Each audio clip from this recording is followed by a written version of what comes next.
Hey, this is Marty from Blue Lightning TV. I'm going to show you 3 super quick Photoshop hacks. So a really quick way to refine someone's hair is to go to the Quick Selection tool and click Select and Mask. Alright, make sure Object Aware is highlighted and then go to Select Subject. Photoshop will do its best to select the subject. Once it does, click the Refine Hair button.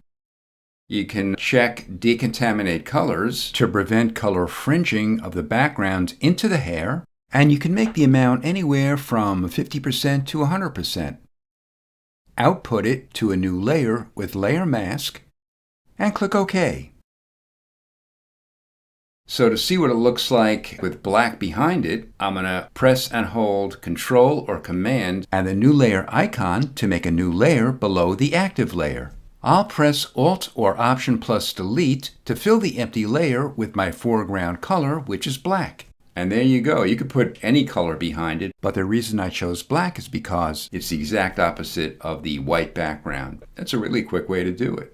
Alright, so we have kind of like a yellowish, dingy teeth. It's not so bad, but we can brighten it even more.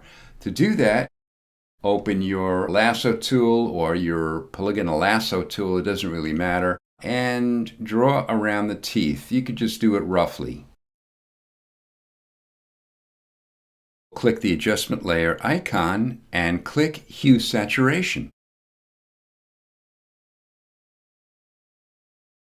Click Master and click Yellows.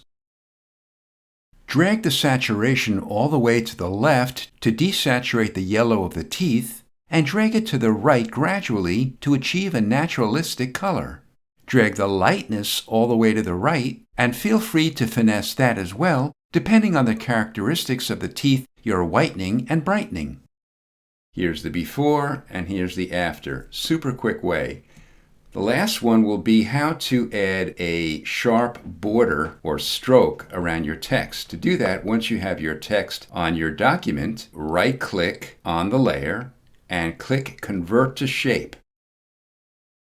Open the Path Selection tool, and at the top, you can choose the color you want your text and the color you want your stroke.